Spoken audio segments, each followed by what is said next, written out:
I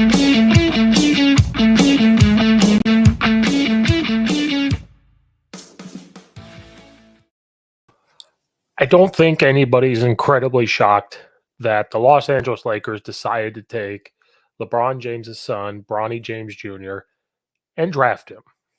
I don't think anybody's necessarily shocked, but I think it also raises a lot of questioning as to what other people were seeing. Let's break down this draft, the rumors about it, the Lakers taking a big risk on Bronny James. Why is it a big risk? And how this is all unfolding. We've talked about it before that the hype, where's the hype coming from? Why is he all of a sudden a top draft prospect? When the Lakers first came up in the first round, I think the internet and the world would have blown up if they decided to take him in the first round. So they waited, got him the 55th pick. Now he's a part of the Los Angeles Lakers. So let's talk about a little bit here about Bronny James. We know he had the heart attack last summer. And I don't think there was one person out there that said, I hope that he's not okay. We all collectively would sit here and probably said, this is wrong, that he had a heart attack. We hope that he's okay. Even me, who's not a LeBron fan, you would never want to have any harm come to somebody like that or to anybody, especially young like that. And we're not going to get political because some things were made as to why he could have had a heart attack. So he missed the very beginning of their season. Then he comes in and plays. He's at USC. He's a freshman and plays the rest of the year. I think he came back in December and played, all of the rest of the season, right? Started a little bit later, had to work his way back. I don't think anybody would question toughness or the willingness to play after coming off of a heart attack to come in and play in a college, season. But then he enters the transfer portal and says he's going to leave. They're getting a new head coach. Things didn't go well. And this is kind of where the dominoes start to fall and we all start talking about it and it all starts getting brought up. He left because LeBron James said that he wants to go to a team that he's going to play more and be a leader. And immediately me and others start questioning, well, okay, so you're going to take the easy way out. The transfer portal is a thing where it could be used the right way, it could be used the wrong way, kind of like this, but the head coaches let go or left, I can't remember. And so he left. And I'm okay with that. That's a part of the transfer portal that I think is okay. If your head coach leaves or gets fired, you have the opportunity to leave yourself, or you have the opportunity to stay. And your countdown starts right when a new head coach comes in. You get, I say 30 days, but it could be less than that for you to make a decision. I just say 30 days just because it's a nice round even number. But the comments made by LeBron James does not help his son out by saying that he wants to go to a place where he can be a leader. Well, then it comes back to, well, why can he not be a leader at USC? What went wrong there? And again, horrible that he had a heart attack. But at that point where it's coming into February, March, you cannot take that into making an excuse. But we know LeBron James is about excuses. LeBron James has shown his kids that it's okay to leave and go somewhere else instead of fighting and, building it up and everything else. He has proven that for his children and has proven for high school players and college players around. He might be the original guy that started the transfer portal in the NBA. But we're going to digress here. That happens. He declares that he will go forth and try to go to the NBA. He goes to the combine and does well, I guess. I guess he looked good playing little pickup games they do, has a high vertical and stuff like that. So all of a sudden, his draft stock starts to go up. And I said, I wonder where the hype's coming from besides that he is LeBron James's kid. And I still have not received a good answer about where the hype comes in. Then as we got closer to the draft, after the draft, you have people like all over ESPN and FS1, talking about, well, you need to draft him. Look at the film. Look what he can bring. Look how athletic he is. Nobody was going to sit here and say that he's not athletic.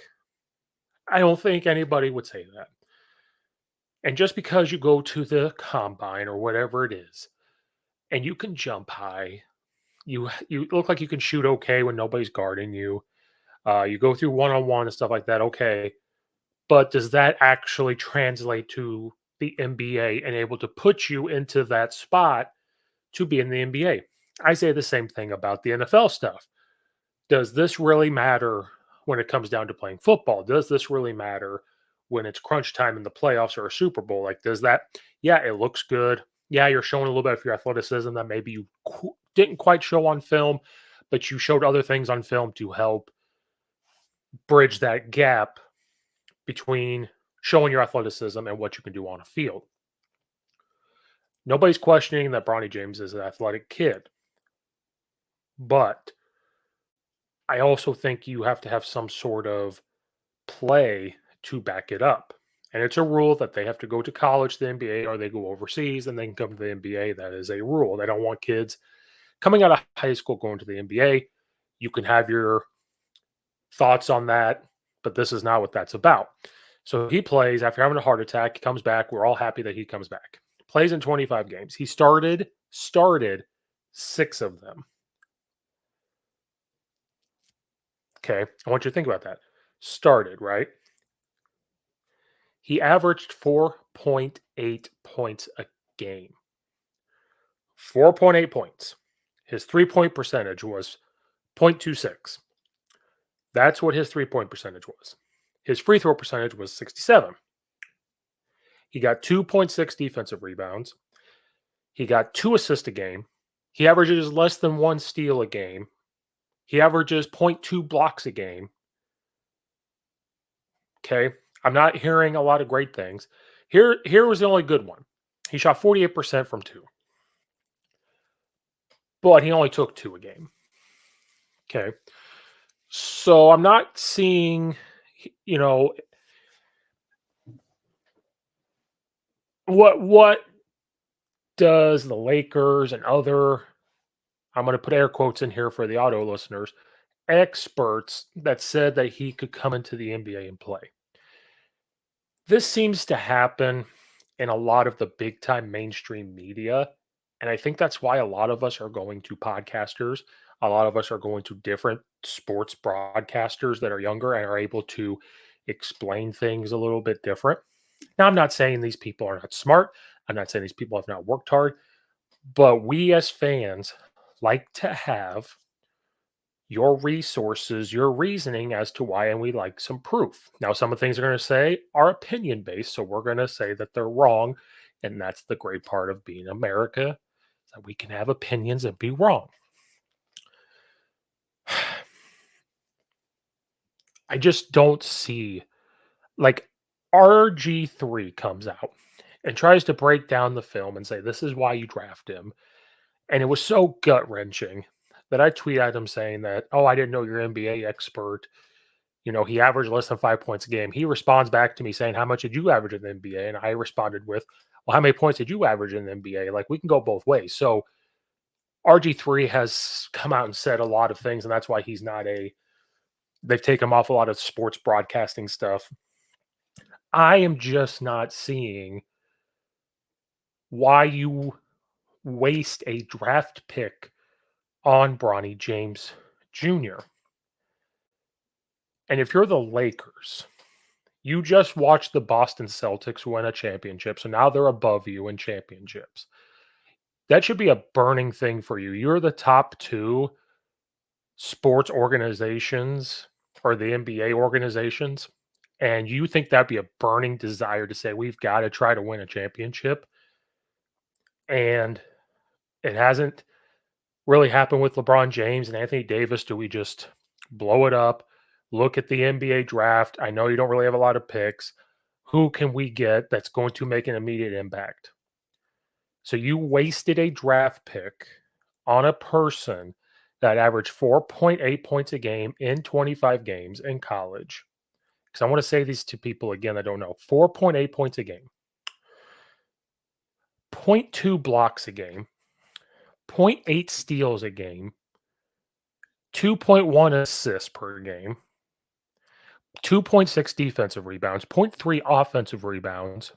His free throw percentage was 67%. He only averaged 1.4 attempts for the free throws.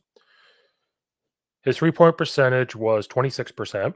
He averages 2.4 threes a game in college. His two-point percentage was 48%. So overall, his field goal percentage was 36%. So if you're JJ Redick, like, what are you thinking here?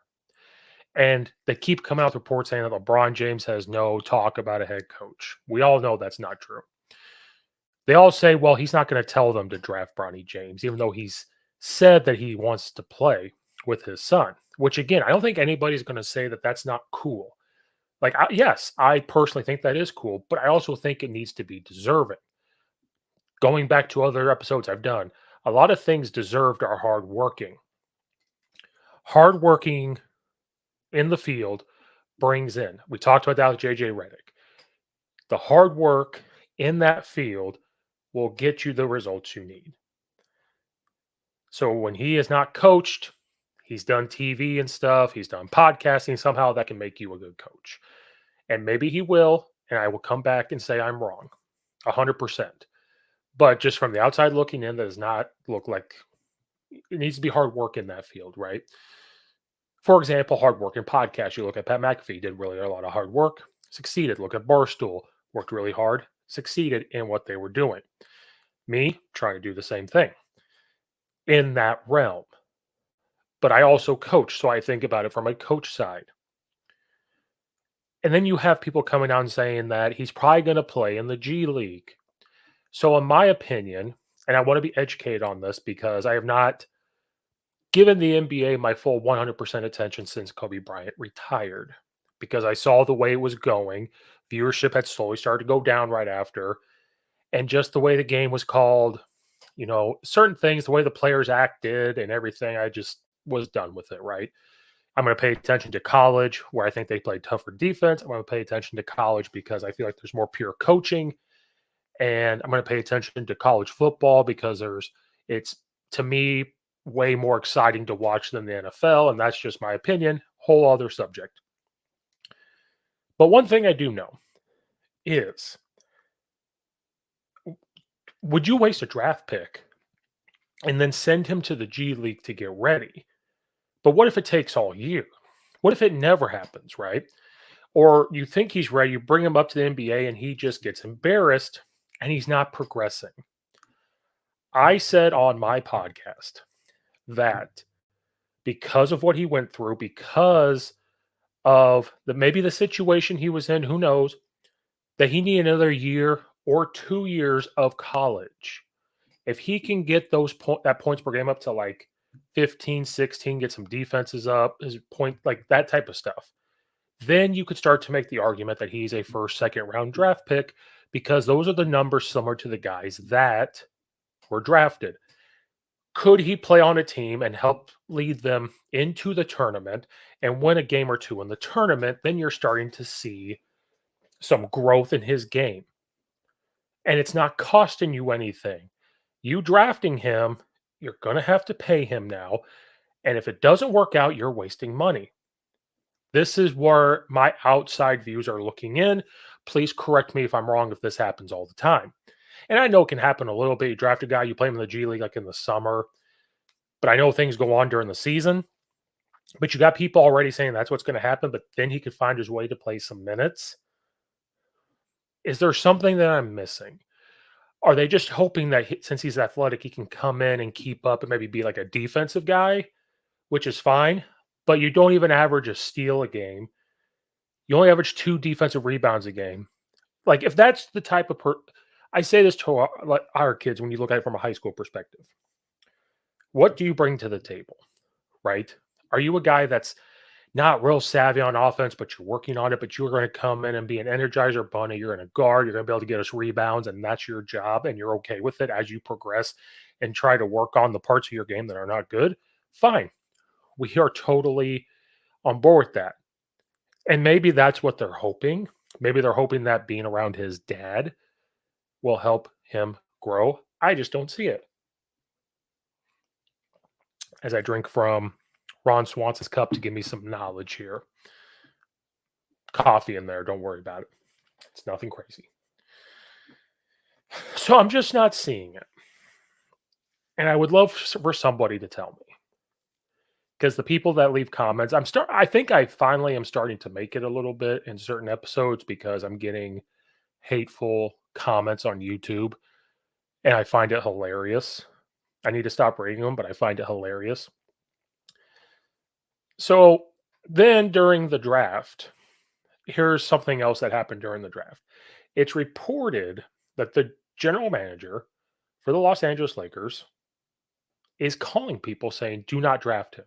You better not draft him or he's going to go play in like Australia. Like, if that is true, then you are a horrible person as a general manager. If I was an NBA GM or president and got a phone call and said, do not draft him or he's going to go play overseas, I would have drafted him and said, were you willing to give up for him? Are you willing, if he's that good, are you willing to wait a year after he plays in Australia? I would have done that. So that showed no backbone to a lot of these executives, if that is true. And again, what do they know that we don't know? Is he that good that us from the outside looking in have no idea? Was there some secret workout he did or something that proved how amazing he is? That part I do not understand. For example, I know I'm an Illinois fan. I'm going to bring up this player, Marcus Domask. He played a year at Illinois. He played his previous college ball at Southern Illinois. He was not granted another year of eligibility, put his name into the draft. He ended up being a free agent signing. For last year at Illinois, he played in 38 games. He averaged 15.9 points per game. Okay. 3.9 assists, shot 45% from the field, 29.7% from three. He shot 87% for free throws. Okay. So you would think those numbers are way better than Bronny James Jr.'s. And then he started 32 games at Southern Illinois in 2019, 2020. Then we had our COVID year. And then in 2021, 2022, he started 31 games. His last year at Southern Illinois, which was 22-23, started 33 games. And for Illinois, started 38 games. He played 33 to 35 minutes a game. So, I mean, overall, his three-point percentage was 34%. His two-point field goal percentage was 51%. So overall, he shot 45%. His free throw was 85%. Okay. He got 4.3 defensive rebounds, 0.9 offensive rebounds. His best year was his last year at Southern, had one steal, averaged one steal a game. But then he averaged 15.4 points for his career. His best year was his last year at Southern for 16.7. I'm just using this as an example. Those numbers stick out more than Bronny James does. Now, is Bronny James maybe more quote-unquote athletic? Possibly. But Domask, tall, can shoot with it underneath the three. He can post up. And the reason why those 3-point numbers aren't much is because if you look at his career, or at least his last year at Illinois, they called it booty ball. Like he was able to post guys up and make passes and make plays. I'm just using him as an example. Another example, one of Bronny James's teammates averaged 14 points a game, averaged more steals and rebounds. He was not drafted. So this is kind of where our wheels are turning, because when you watch ESPN and all these people, they want to talk about numbers and analytics and this stuff, which part of that is in the game. And then you also have film. Now, I'm a big person in saying watch film because I've said that before. But sometimes they have to go hand in hand. Sometimes the film overweights the numbers. Sometimes the numbers overweighs the film. But there's also a happy medium. And that's what I mean by that when you break it down. When you break it down, is there something on film of Bronny James Jr. that overpowers the numbers? But in my opinion, the numbers are so low, that film would have to be Michael Jordan-esque in order to overshadow the poor numbers. I think they're taking a humongous risk here. Taking him. They could have gotten a different player in college that probably could have played quicker in the NBA than him, or they could have traded. They could have done something else. and try to make this roster better. I think Jerry Buss is rolling over in his grave. I think Kobe Bryant is face palming, going, "What are we doing here?" I think the late Jerry West is with Kobe having a cup of something that is not coffee and doing this and shaking his head. I think that's what they're doing. Because you have like a Kobe Bryant that averaged more points in high school. Michael Jordan's kids, whose college careers did not go the way they planned, averaged more points in college than Bronny James did. I'm not saying he will never be an NBA player, but I also in an opinion that you don't rush it. That's why he needed another year of college. I think if he had another year of college and he was able to showcase a little bit more what he could do, then you could have a different conversation. I just don't see it. I don't see it. And of course, people in the media are bringing race into it. And I'm not going to jump down that rabbit hole for very long. I don't know why race has to get brought into everything. And I've said it a million times. Why does race get brought into everything? I just don't see unless it's truly needed. But in this situation, I do not see why race gets brought into this. So, like Steven Jackson posted something. I know Stephen A. Smith brings up race all the time. I don't know why that is the default. Like when you coach high school basketball, and if anybody that listens has coached high school basketball, when they come in as freshmen, a little bit of sophomores, and they're running their offense, one of their immediate gut reaction is when the defense is pressuring is to go set a ball screen, right? And you don't want that all the time because you have to be able to use a ball screen the right way. The guy setting it has to know what to do. The point guard has to know what to do. And if that's part of your offense, whatever. But I know for us, we really, at the last two schools I was at, didn't really use a ball screen unless it was a specific person. But it's funny when you watch the small point guard go do it. That's their gut reaction, right? That seems like the media's gut reaction when they don't know what else to say on TV. It goes to race, or when you see people complaining about something, that immediately goes to race. I don't know why, and I'm not going to jump down that. You guys can go on X and type it in yourself and see.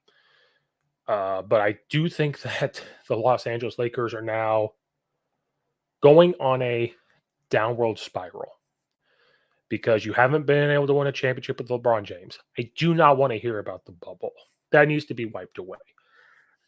For all fans, pretty much, that does not exist. That championship does not exist. There's an asterisk next to it and does not exist. So outside of that, you're not winning championships with LeBron and Anthony Davis. You've gone through a couple head coaches. You have now hired a coach that has no coaching experience. Apparently, he had like, what was it, fourth grade coaching or eighth grade coaching, like a volunteer in the summer. I don't even know. He says he's going to use numbers and math and analytics and stuff. I just don't see how that's going to fully translate. Again, I think that stuff goes well with recruiting talent or signing talent. I just don't see that outweighing the other. So you have a guy that has never coached, that is friends with LeBron, that did his podcast. He's not going to do the podcast anymore until after the season, which I kind of thought would happen. But you have that going on. You have a roster that is not set up to do well. Then you waste a draft pick in the second round, Bronny James, who may end up playing in the G League the rest of the year. So what are you doing to try to win now? The Boston Celtics look like they're going to compete next year again. The Timberwolves were winning last year. They had a good draft, and one big piece was Terrence Shannon Jr. Yes, Illinois person, but a lot of people love that pick. He's going to a team that wins. He averaged over 20-some points a game, got a team to the Elite Eight. Like, they're reloading. So a lot of these teams are just going to stay where they are, if not reload and bring some guys in. And you as the Lakers, you had a good pick first round, but then what have you done outside of that? Now, there's time to make some moves and free agency and stuff like that, making a trade or doing whatever. But I don't see there is some excitement for the pick of Bronny James, but it's not as much excitement from what I've seen as much as it's you would think. The way this everything was surrounding and people talking about to take him and how his draft stock had gone up. I challenge people to leave in comments, not to attack me, have a conversation about what what are you seeing that I am not seeing and most of other people are not seeing as to why this is going to work out. And don't say, well, it's because he's LeBron's son. Michael Jordan was the best player to ever play. His two sons did not live up to like his level. And I watched one of his sons at Illinois. He was okay, but he was not Michael Jordan. So for me to stand there and say, well, he was going to be good because he's Michael Jordan's son, yes, they're going to get told some things, some hints. LeBron's going to give him some tips and try to help him and do all that stuff. Cool, you're being a dad. And I don't fault LeBron for trying to get him into the league. You're trying to be a good dad in that aspect. But come on, man. Like, come on. Should have told him to stay in college for a year, develop a little bit more. But I think he really wanted to be the first one to play with his son in the NBA. And I know LeBron fans are going to use that and say, this makes him the GOAT because he's the first one to play with his son. I just don't understand. So, to end this, please leave comments about what are you seeing that's going to make this work that we are not seeing from the outside looking in. Do not say that, oh, it's because it's LeBron's son. So please, just please tell us what you're seeing. Make sure you guys like and subscribe to the YouTube channel. Follow it right on Apple and iTunes. X is coach_Steve72. Instagram, Coach Steve72. TikTok, Coach Steve72. And then there's also the Coach Steve Show on Instagram and X as well. Check out all of the interviews that I've done on there. Stuff out there for everybody. Again, leave comments, have a discussion. Don't just attack. Leave if you attack, you're gonna get attacked back. That's just kind of how it works. So thank you guys for watching and or listening. This is Coach Steve. Football coaches tonight will be having a talk about inside zone and offensive line run blocking. So if you're watching this video before that tonight, 6:30 Central Time. If you want to learn a little bit of something from my perspective, join. So thank you guys for watching and listening. This is Coach Steve. We'll see you guys next time.